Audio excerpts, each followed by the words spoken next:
زندگی اور موت ایک ایسا مرحلہ ہے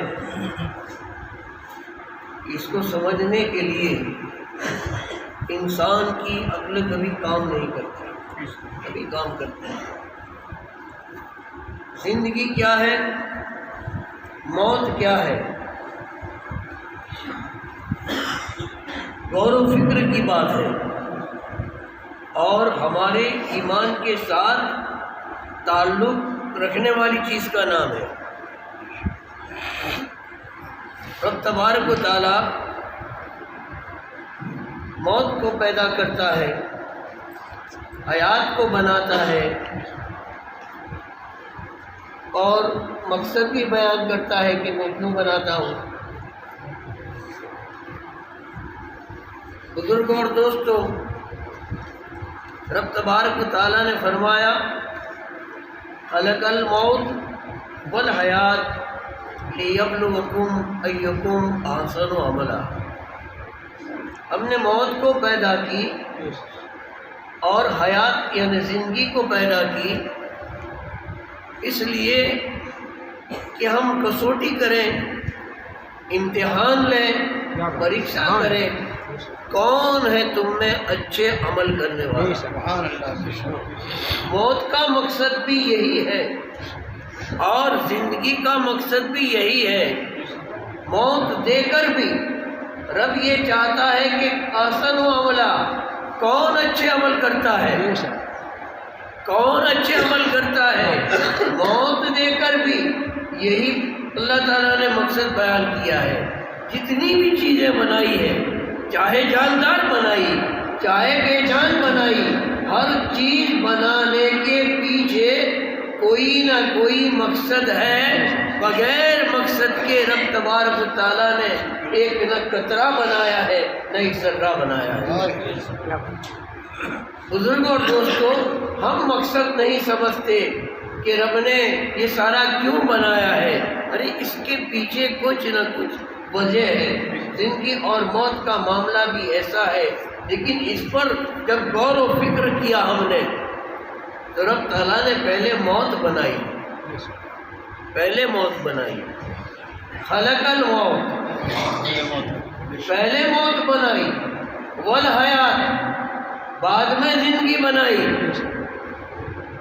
تو موت اس کی ہوتی ہے جو پہلے حیات ہو، پہلے زندہ ہو۔ تو مولا اے ہمارے رب، تو نے جب موت کو پیدا کی ہے تو یہ کس کی موت پیدا کی ہے؟ حیات تو بعد میں ہے، زندگی تو بعد میں دیتا ہے، زندگی بعد میں بناتا ہے، موت پہلے بناتا ہے۔ تو موت کس کی؟ تو ہماری اس زندگی سے پہلے بھی ایک زندگی ہے، کیونکہ موت زندگی کی ہوتی ہے، موت زندے کی ہوتی ہے۔ تو موت بنانے سے پہلے ایک حیات ہے، وہ حیات کیا ہے اس کو ہمیں سمجھنا ہے۔ آئیے تھوڑی دیر کے لیے آپ کے سامنے یہ باتیں رکھ لوں، اس سے پہلے بآواز بلند توفائے درود بارگاہ رسالت والے رسالت میں پیش کیجیے اور دھوپ کر پڑھ لیجیے۔ صلاۃ و سلام علیک یا رسول اللہ۔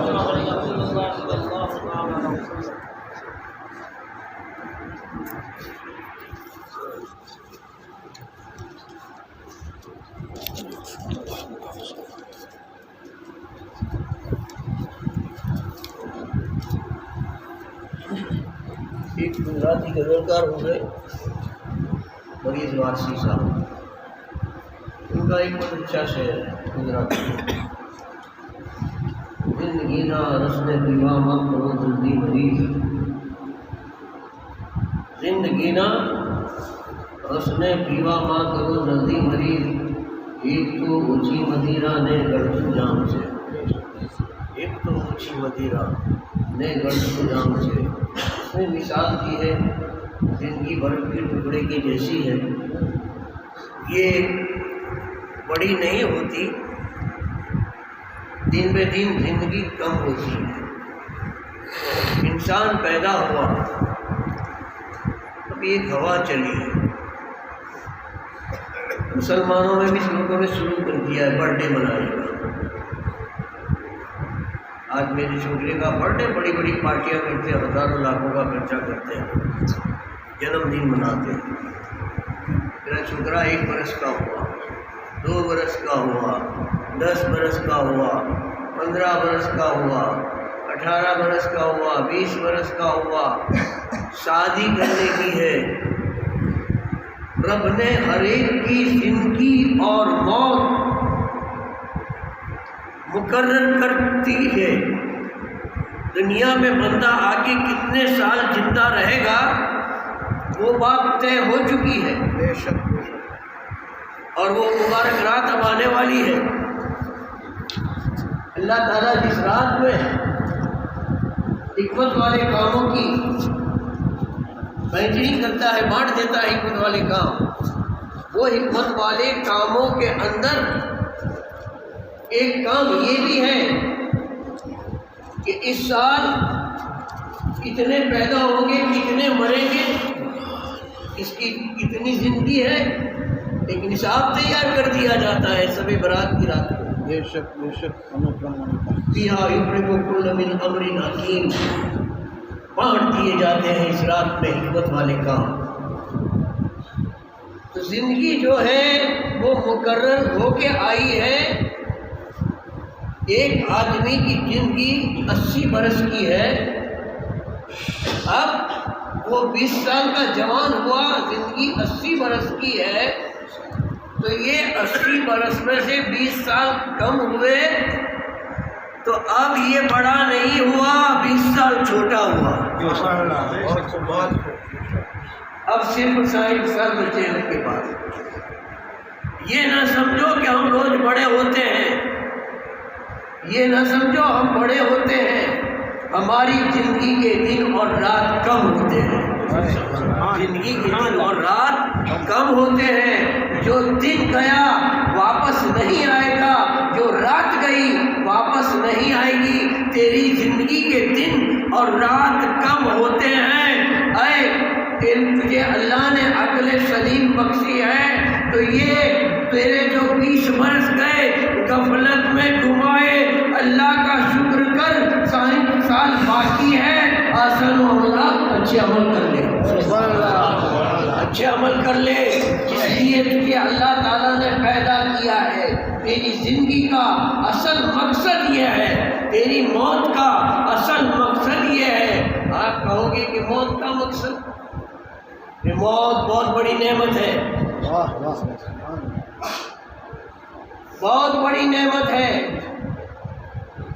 زندگی بھر دعائیں مانگتا ہے ہر مسلمان، ہر مومن، ہر عاشق رسول۔ کیا اس کی تمنا ہے، کیا اس کی آرزو ہے؟ دیدار مصطفیٰ کی۔ کون سا ایسا مسلمان ہے کہ جس کے دل میں یہ حسرت نہ ہو، یہ خواہش نہ ہو، یہ آسا، یہ امید نہ ہو؟ ہر چاہتا ہے آدمی کہ ہمارے آقا صلی اللہ علیہ وسلم کا نورانی چہرہ نظر آ جائے۔ کچھ خوش نصیب لوگوں کو نظر آتا ہے، خواب میں دیدار ہو جاتے ہیں، لیکن باقی کے لوگوں کو مایوس ہونے کی ضرورت نہیں ہے۔ موت آتی ہے، وصل حبیب کا پیغام لاتی ہے۔ موت آتی ہے تو وصل حبیب کا پیغام لاتی ہے۔ چل، جس کے لیے تو دعائیں کرتا تھا، جس کے لیے تو نے عبادتیں کی ہیں، اچھے کام کیے ہیں، وہ وقت، وہ گھڑی اب آ چکی ہے۔ بزرگوں اور دوستوں، ہمارا یہ عقیدہ اور ایمان ہے کہ قبر کے اندر 2 فرشتے آتے ہیں، نکیرین، منکر اور نکیر، سوال پوچھتے ہیں اس کا انکار کوئی نہیں کر سکے گا۔ یہ حدیث سے ثابت ہے، ہر مومن کو خبر ہے کہ میت کو دفنا کر جب 40 قدم دور ہٹتے ہیں تو فرشتے اندر آتے ہیں۔ ارے قبر تو تم نے پیک کر دی، پاٹیاں اوپر رکھ دیے، پھر مٹی ڈال دی، کیڑی بھی جاوے اسی جگہ تم نے نہیں رکھی، پھر پانی بھی چھٹک دیا، اینٹیں بھی اوپر گھٹو دی، فرشتے اندر گھسے کہاں سے؟ جانے کی جگہ تو تھی نہیں، دروازہ کھڑکی کچھ رکھا نہیں ہے، آئے کہاں سے؟ اور کہہ دو کہ نہیں آتے نہ کو پریکشا ہے اسی کے اندر۔ ایمان والے ہر معاملے میں تو دلیل مت کر ورنہ بے ایمان ہو جائے گا۔ کچھ باتیں ایسی ہیں کہ جسے صرف ماننا ہے۔ رب تعالیٰ کہتا ہے کہ تم نہیں دیکھ سکتے، تم نہیں سمجھ سکتے، وہ شعور، وہ سمجھ، وہ عقل میں نے تم کو نہیں دی کہ تم سمجھ سکو، تم دیکھ سکو۔ اور انسان کے بس کی بات نہیں ہے، لیکن مان لینا ایمان کے ساتھ تعلق رکھتا ہے۔ اور تیرا ایمان ہے کہ فرشتے آتے ہیں تو اب یہ مت سوچ کہ کہاں سے آتے ہیں، کس راستے سے آتے ہیں، اور قبر میں جگہ تو ہے نہیں، کہاں کھڑے رہتے ہیں، کیسے سوال ہوتے ہیں۔ میرے بزرگ اور دوستو، یہ موت کے پہلے کی جو زندگی ہے تو عالم میں ارواح کی طرف توجہ کرے گا۔ جب تجھے پتہ چلے گا کہ مومن کی روح کا مقام کیا ہے، مومن کون سے درجے پہ رہتا ہے، شک اور شبہ کرتا ہے تو ایمان سے نکل جاتا ہے۔ ایک مثال آپ کو دوں، درود پاک پڑھیے۔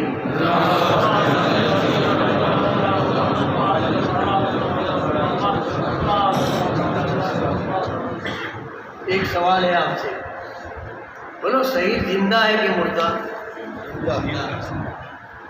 ہر سال محرم کی مجلسوں میں آپ سنتے ہیں، قرآن میں آپ پڑھتے ہیں، کتابوں میں پڑھتے ہیں کہ شہید زندہ ہے۔ شہید کو مردہ کہنے والا کافر ہے، قرآن کہتا ہے، میں نہیں کہتا۔ بلا تقولوا لمن يقتل في سبيل الله اموات بل احياء ولكن لا تشعرون۔ جو لوگ اللہ کی راہ میں مارے جاتے ہیں انہیں مردہ نہ کہو، انہیں مردہ نہ کہو، بل احیاء، بلکہ وہ زندہ ہے، ولكن لا تشعرون۔ اللہ تعالیٰ فرماتا ہے تمہارے پاس وہ شعور، وہ سمجھ، وہ عقل، وہ آنکھ ہے نہیں کہ تم صحیح کی زندگی کو سمجھ سکو۔ صرف مان لو اور نہیں مانو گے تو کافر ہو جاؤ گے۔ قرآن کا فیصلہ ہے۔ ارے ہائے ہائے، ایک آدمی ان کے اندر مر گیا، گردن الگ پڑ گئی، ہاتھ کا ٹکڑا وہاں پڑا ہے، پیر وہاں پڑا ہے، چلنا چھل نہیں گیا ہے، جسم کے ٹکڑے ٹکڑے ہو گئے ہیں۔ میرے بزرگ اور دوستو، دنیا کے بڑے سے بڑے دانشور کو لائے گئے، پوچھا اس کے بارے میں کیا حکم ہے تو کہے گا کہ مر گیا۔ انجینئر کو لایا گیا، پوچھتا ہے کیا ہوا تو کہ مر گیا۔ میرے بزرگ اور دوستو، سائنٹسٹ کو لایا گیا، اسے پوچھا گیا تو کہتا ہے کہ یہ تو مر گیا۔ ڈاکٹر کو لایا گیا، پوچھا گیا تو کہتا ہے مر گیا۔ دنیا کی سپریم کورٹ کے جج کو لایا جائے اور پوچھے کہ اس لاش کے بارے میں بول تو کیا کہتا ہے تو وہ کہے گا کہ مر گیا ہے۔ بزرگ اور دوستو، اور ایک ادنے سے مسلمان کو لایا جائے، ایک ایمان والے کو لایا جائے تو وہ ایک ادنا چھوٹا سا مومن کہے گا کہ یہ اللہ کی راہ میں مرا ہے، زندہ ہے، زندہ ہے، ہماری تمہاری سمجھ نہیں سکتی۔ میرے بزرگ اور دوستو، اور وہ زندہ ہے لیکن ہماری عقل کام نہیں کرتی۔ صرف مان لیا کرو قبر کا معاملہ برحق ہے، مان لو ہماری آنکھیں نہیں دیکھتی، فرشتے آتے ہیں، اس پہ ہمارا ایمان ہے، کیسے آتے ہیں، کہاں سے آتے ہیں، کہاں جاتے ہیں، اس پر صرف ایمان رکھو۔ تو نے جب کہا تھا آمنت باللہ و ملائکتہ و کتبہ و رسلہ والیوم الآخر والقدر خیرہ و شرہ من اللہ تعالی والبعث بعد الموت۔ مومن کی یہ پرتیجنا ہے، یہ سوگند نامہ ہے مسلمان کا کہ میں ایمان لایا اللہ پر، میں ایمان لایا اس کے فرشتوں پر، میں ایمان لایا اس کی کتابوں پر، میں ایمان لایا اچھی اور بری تقدیر پر، میں ایمان لایا اس کے فرشتوں پر، اس کے رسولوں پر، اچھی بری تقدیر پر، اور مر جانے آخرت پہ، اور مر جانے کے بعد پھر سے اٹھنے پر۔ یہ 7 چیزوں پر جب تک کہ ایمان ہے تو مسلمان ہے۔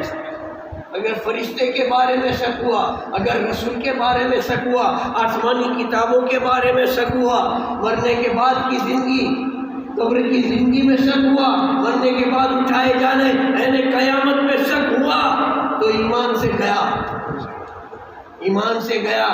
آج کا دور میرے بزرگوں اور دوستوں ایمان بچانے کا دور ہے، ایمان بچانے کا دور ہے۔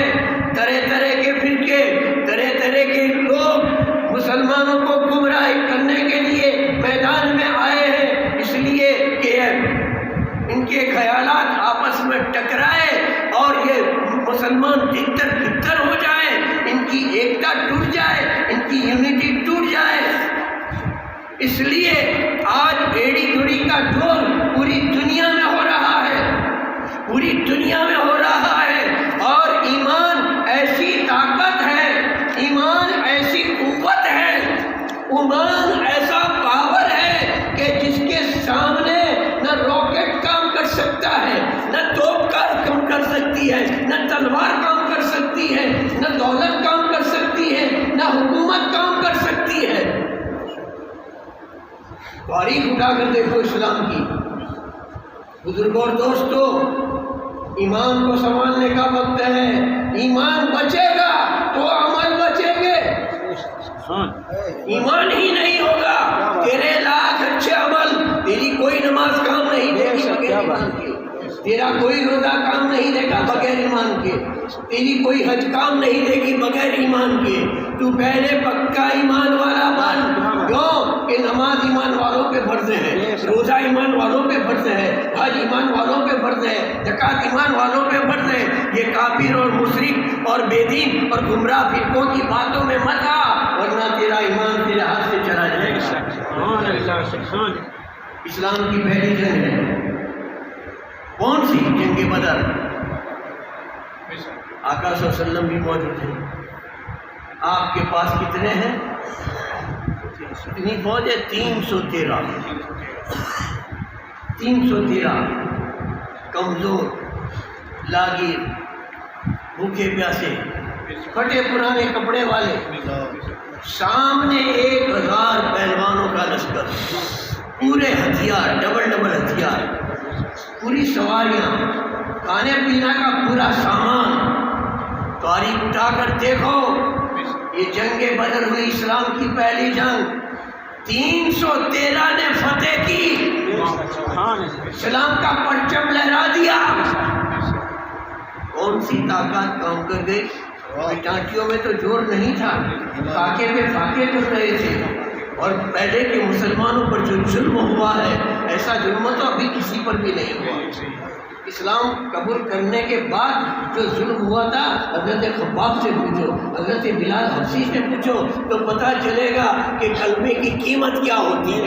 ہم تو مسلمان کے گھر میں پیدا ہو گئے، ہم کو کلمے اور ایمان کی کوئی قدر نہیں پڑی ہے۔ بزرگوں اور دوستوں، ایمان کیا ہے؟ صحابہ سے پوچھو ایمان کیا ہے، کسی اللہ کے ولی سے پوچھو۔ بزرگوں اور دوستوں، تو یہ 313 نے فتح کس لیے کی؟ ان کے پاس تلواریں نہیں تھی، ان کے پاس سواریاں نہیں تھی، ان کے پاس کھانے کا سامان نہیں تھا، لیکن وہ سب کافر تھے، بے ایمان تھے۔ یہ 313 ایمان والے تھے، ان کے پاس جو دولت تھی، ایمان کی دولت تھی، اس کے رسول کا سرمایہ تھا، اس کے اس کے رسول کا سرمایہ تھا۔ آج کی دنیا کے مسلمانوں کو، آج کے دور کے مسلمانوں کو یہ میں ہر جگہ کہتا ہوں اور کہتا رہوں گا کہ وقت کا تقاضا ہے اپنے ایمان کو مضبوط بنا لو۔ چاہے قبر کا معاملہ ہو، چاہے حشر کا معاملہ ہو، چاہے ولی کی ولایت کا معاملہ ہو یا رسول کی رسالت کا معاملہ ہو، شک و شبہ مت کرو۔ ہمارا ایمان ہے کہ ہمارے آقا ہماری قبر میں آتے ہیں، ایک کھڑکی کھولتی جاتی ہے۔ قبر کے تینوں سوال ایمان سے تعلق رکھتے ہیں، عمل سے نہیں۔ پہلا سوال پوچھا جائے گا من ربک، تیرا رب کون ہے؟ دوسرا سوال پوچھا جائے گا ما دینک، تیرا دین کیا ہے؟ تیسرا سوال پوچھا جائے گا، ایک چہرہ بتا دیا جائے گا، بتا اس مرد کے بارے میں تو کیا کہتا تھا؟ یہ کون ہے یہ نہیں پوچھا جائے گا، سب کو خبر ہے کہ رسول آنے والے ہیں۔ ان کے بارے میں تو کیا کہتا تھا؟ قبر میں ایمان کی کسوٹی ہے، قبر میں ایمان کی پریکشا ہے۔ ان کو اللہ کے رسول کہتا تھا، حبیب اللہ کہتا تھا، نبی اللہ کہتا تھا، محبوب خدا کہتا تھا کہ اپنے جیسا معمولی بشر کہتا تھا؟ چل جواب دے، یہ آخری جواب میں پاس ہو جائے گا تو پھر آگے کی منزل ہے حشر۔ حشر میں سوال ہوں گے نماز کا، حشر میں سوال ہوگا زکوٰۃ کا، حج کا، اعمال پوچھے جائیں گے۔ حشر کے میدان میں ایمان کی کسوٹی جو پہلی کسوٹی ہے، پہلی پریکشا ہے، ہم قبر میں ہونے والی ہے۔ اگر قبر میں ایمان کی کسوٹی میں ہی ناپاس ہو گیا تو پھر ہمیشہ ہمیشہ عذاب میں رہنا پڑے گا۔ بزرگوں اور دوستوں، خلق الموت والحیات لیبلوکم ایکم احسن عملا، اب سمجھو کہ اس سے پہلے بھی ہماری ایک زندگی تھی۔ ہم دنیا میں کیسے آئے؟ کس طریقے سے آئے؟ آسمان سے کسی نے پھینکا؟ اور انسان میں آپ ہم ہمارے باپ دادا سارے ماں کے پیٹ سے آئے۔ اب دیکھ ماں کا پیٹ کیا ہے، تو ماں کے پیٹ میں رہا کہ نانا مجھے یہ کہہ دے، یا یوں کہہ دے کہ میں ماں کے پیٹ میں نہیں رہا، انکار کر، تیرے میں طاقت ہو تو انکار کر دے، نہ کہہ دے۔ ایمان کے دشمنوں سے میرا سوال ہے کہ ماں کے پیٹ میں رہا، اندھیرا گھر تھا کہ نہیں؟ اندھیرا گھر تھا کہ نہیں؟ لائٹ تھی، پانی کی چکلی تھی، کچن تھا، پنکھے تھے، اچھا تو زندہ تھا کہ مردہ؟ خوراک کوئی دیتا تھا؟ ٹفن اندر آتا تھا؟ تو زندہ باہر آیا۔ بڑی قبر کو سوچنے سے پہلے تو یہ چھوٹی قبر کو سوچ لے۔ ماں کا پیٹ یہ بھی ایک قبر ہے، قبر۔ اللہ تعالیٰ کہتا ہے یہ حیات میں سے میں نے تیرے کو موت دی تو اب یہ زندگی میں آیا ہے۔ ماں کا پیٹ بھی ایک قبر ہے، ایک قبر سے نکل کر اس فانی دنیا میں رہ کر دوسری قبر میں جانا ہے، دوسری قبر میں جانا ہے۔ جیسے ماں کے پیٹ میں کوئی تکلیف نہیں تھی، اے ایمان والو تیری یہ قبر میں بھی کوئی تکلیف نہیں ہے۔ ایمان ہے، اگر ایمان ہے تو کچھ نہیں ہونے والا۔ میرے بزرگ دوستو، ایمان نام ہے اس کے رسول ایمان نام ہے تعظیم مصطفیٰ کا، ایمان نام ہے صحابہ کی محبت کا، ایمان نام ہے اہل بیت کی محبت کا۔ ایمان کیا ہے وہ پڑھو، ایمان کا باپ تو پتہ چلے گا۔ ایمان نام ہے ماں باپ کی اطاعت کا، ایمان نام ہے غریبوں کی خبر لینے کا، ایمان نام ہے ضرورت مندوں کی ضرورت پوری کرنے کا، ایمان نام ہے علم دین علم دنیا حاصل کرنے کا، ایمان نام ہے آپس میں ایک دوسروں کے حق ادا کرنے کا۔ ایمان والا یہ سب کرتا ہے، ایمان والے کے یہ سب عمل ہوتے ہیں۔ میرے بزرگ، ایمان کی پہچان یہ ہوتی ہے کہ وہ اللہ کی بھی اطاعت کرتا ہے، دنیا میں آ کر دنیا داروں کے بھی حق ادا کرتا ہے۔ اس لیے اللہ پوچھے گا احسن عملہ، ماں باپ کے ساتھ کیسا سلوک کیا، بیوی کے ساتھ کیسا سلوک کیا، بچوں کی کیسی پرورش کی، پڑوسی کو خبر لیا کہ نہیں، تو نے پیٹ بھر کے کھایا ہے، میرے آقا فرماتے ہیں تو نے پیٹ بھر کے کھایا اور تیرا پڑوسی اگر بھوکا رہا تو تو ایمان والا نہیں ہے۔ بخاری شریف کی حدیث سے کھول کے دیکھ، تو پیٹ بھر کے کھا کے سو گیا ہے، تیرا پڑوسی بھوکا ہے یا اس کے بچے بھوکے ہیں تو ایمان والا نہیں ہے۔ ذرا پڑوسیوں کا بھی حق ادا کرتا رہے۔ ایمان صرف کلمہ پڑھ لینے کا نام نہیں ہے، زبان سے کہہ بھی دیا لا الہ تو کیا حاصل، دل و نظر جو مسلمان نہیں تو کچھ بھی نہیں۔ تیری نظر کو مسلمان بنا، تیرے دل کو مسلمان بنا، تیرے پیر کو مسلمان بنا، تیرے ہاتھ کو مسلمان بنا، تیری زبان کو مسلمان بنا، تیری آنکھوں کو مسلمان بنا، تیرے دماغ کو مسلمان بنا، تو سراپا ایمان والا بن جا۔ یہی ضروری ہے میرے بزرگ اور دوستو۔ یہ عنوان تو ابھی باقی ہے، وقت پورا ہو چکا ہے۔ تو حضور پاک صلی اللہ علیہ وسلم قبر میں آتے ہیں، ایمان والے کے لیے یہ خوشخبری ہے۔ کچھ لوگوں کا عقیدہ ہے حضور تو ایک ہے، ہزاروں کی قبروں میں کیسے آتے ہیں؟ ارے حضور کا ہمارے بھی ایمان ہے، حاضر و ناظر رسول ہے، ان کا عاشق جہاں بلاتے وہاں آتے ہیں۔ ایک مثال دے کے بات کو ختم کروں گا، تھوڑا درود پاک پڑھ لیجیے۔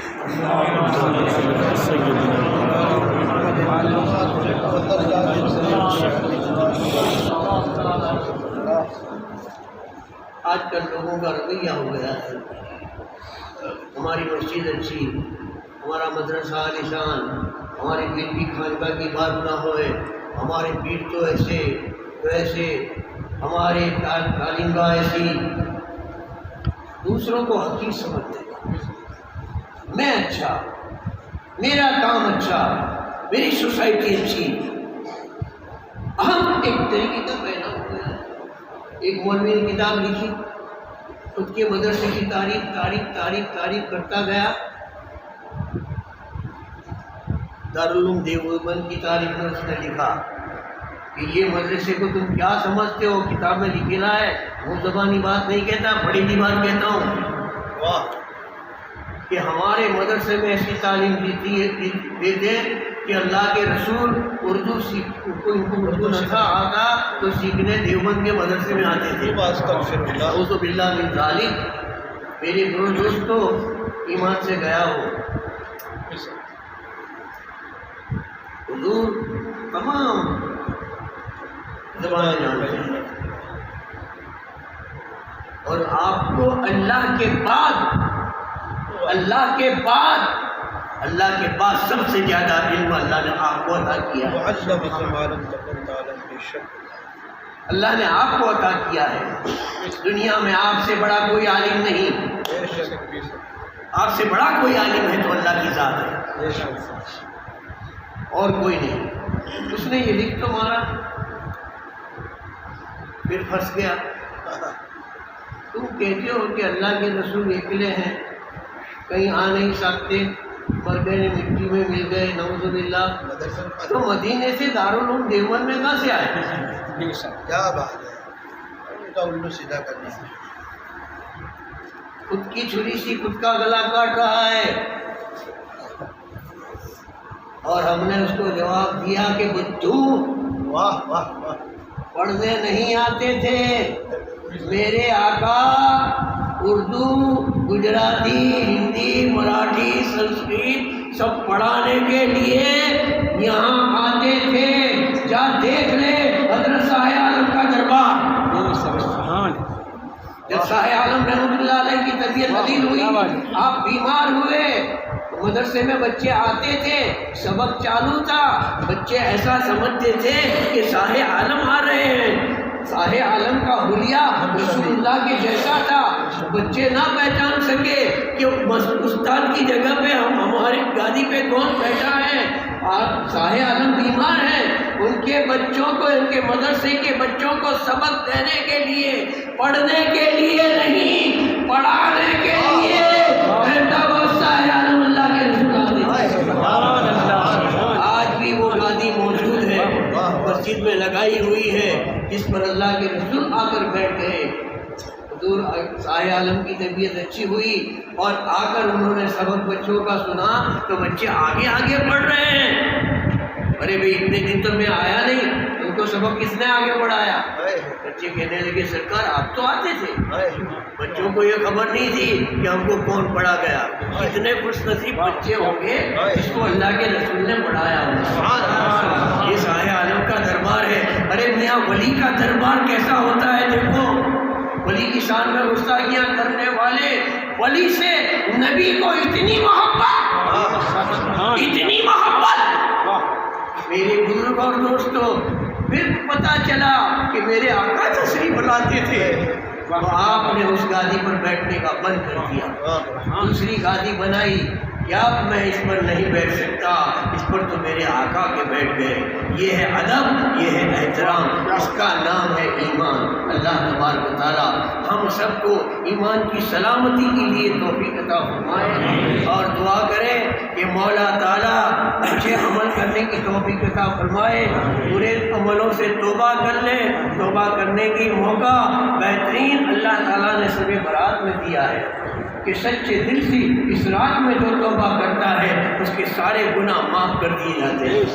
اللہ تعالیٰ مغرب سے اعلان کرتا ہے کوئی روزی مانگنے والا میں اس کو روزی دے دوں, ہے کوئی گناہوں کی معافی چاہنے والا میں اس کے گناہوں کو معاف کر دوں, ہے کوئی آفت بلا سے عافیت چاہنے والا میں اسے عافیت عطا کر دوں. صبح تک رب کا اعلان ہوتا ہے.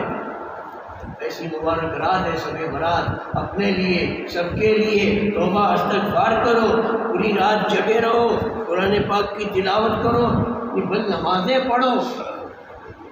سب کے گناہ معاف ہوتے ہیں. برات سب برات یعنی بخشش کی رات. لیکن 8 آدمیوں کے گناہ معاف نہیں ہوتے. وہ 8 کون ہیں؟ 8 کون ہیں؟ جادوگر, پھر جوتیش میں ماننے والا, جادوگر میں ماننے والا,